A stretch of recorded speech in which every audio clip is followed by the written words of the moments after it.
welcome back to my channel. Today, I'll be flying the Me-262 A-1 The Me-262 A-1 was a variant of the famous Messerschmitt Me-262, which was the world's first operational jet-powered fighter aircraft. The A-1 designation specifically refers to a version modified to carry a large-caliber Mark II-14A cannon. The Me-262 A-1 was adapted to carry the Mark II-14A cannon, which was a 50mm gun designed to engage heavily armed targets such as bombers. The Mark II-14A cannon was mounted in the nose of the aircraft, replacing the original nose-mounted armament typically found on the Me-262 variants, which were primarily equipped with 30mm Mark 108 cannons or 20mm MG-151/20 cannons. While the Mark II-14A cannon provided significant firepower and was capable of devastating armored targets, it also posed challenges. The cannon's size and weight affected the aircraft's performance and handling characteristics, particularly in terms of speed and agility.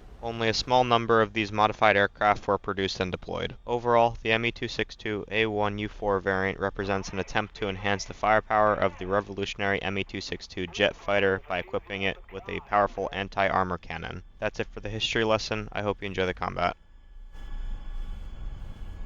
Right now I just spawned into the first game and I'm heading towards the enemy ground targets because I'm a strike aircraft. I want to be able to kill ground. This aircraft does get an air spawn, which is great because it literally accelerates like a smart car. I see this Thunderjet off my right wing. I'm presuming that he's just going to go for my bases. I'm not going to go for him if he's not going to go for me. I'm not trying to draw too much attention to myself because I'm just trying to kill ground. I've made it to the ground targets and I'm going to start killing them. All you really need is one good shot if you hit them in the right place, then they'll explode immediately. Every time that I climb back up to altitude, I'm always looking around me, being aware of all my surroundings. I really don't want to get pounced on by some P-51. And then like I said before, all you really need is one shot to kill these ground targets, but with these vehicles in AAA, it's much easier. The vehicles in AAA are a lot easier because they don't have as much armor. If you're trying to kill any enemy with one shot though, I would definitely try to go head on. That is with ground targets though. If you're fighting an aircraft, it's going to be kind of different. You still can go head on with aircraft, but I really wouldn't recommend it because this aircraft's gun is super hard to aim. So that means you absolutely have to make sure that your shot lands. But if it does land, you'll do a ton of damage. You also have to remember that this aircraft only has 32 rounds of the 50mm. That means that you really don't have a lot of tries to kill an enemy aircraft. And if you're going to try to kill ground targets before you try and kill enemy aircraft, then you're going to have even less ammo. You just have to make sure that you take that into consideration as well. But I mean, overall, this aircraft is really fun to fly and satisfying if you're able to hit your shots, especially on these ground targets. A con about this aircraft is that it's very underpowered and it accelerates, like I said before, a smart car. It's also not very maneuverable because it has a huge gun in the front.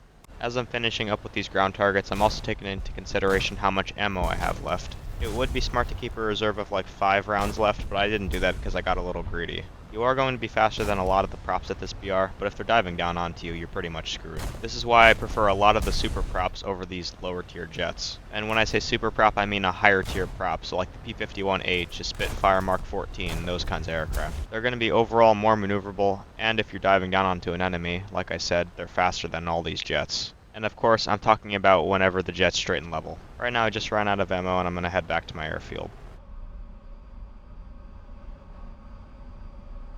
Even if you're flying back to the airfield like I am, you still have to always be looking around you, being aware of all your surroundings.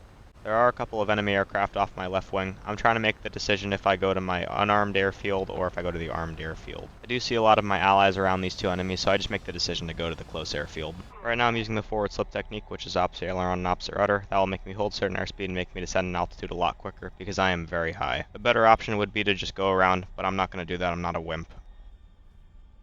There's the touchdown. Now I just have to stop before the end of the runway. I'm going to use aerodynamic braking here. Aero braking is pretty much just you popping a wheelie and the wind doing the job. As I do the Tokyo drift to stop me from falling off the side of the hill, it's overall a successful landing. Please don't do the Tokyo drift. If you do, you have a very high chance of your gear collapsing. Now that I've been repaired, rearmed, and refueled, I'm going to do a short field takeoff out of here. Normally when you're doing a short field takeoff, you'd hold the brakes, then go to full power and make sure all your instruments are in the green. But I'm not able to hold the brakes and go to full power. War Thunder literally will not let me. As I'm on the roll, I'm looking for 110 knots, then I'm going to pull up.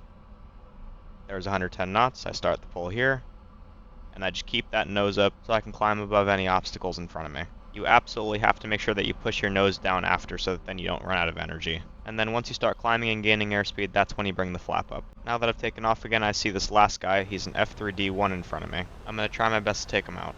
As I get closer and closer to him, he uses the terrain as cover, which is really smart. That's what I would have done. He outturns me here. I put one notch of flaps down. I do that to tighten up my turn. Now I'm going to try my best to get a shot off on him. This is where I show how hard it really is to aim this gun. He's also outrunning me, which is a lot harder as well. I know I didn't have to rapid fire there, but I was just hoping that one of them would hit. As I'm catching up, he's going to start to go for my AI ally strike aircraft. As I'm climbing up about to kill him, he has a mid-air collision. Thankfully, we win the game. Thank you everybody for watching, and I hope you enjoyed my video. If anybody has any suggestions on what aircraft they want me to fly next, please leave it in the comment section down below, and I'd be happy to fly that aircraft.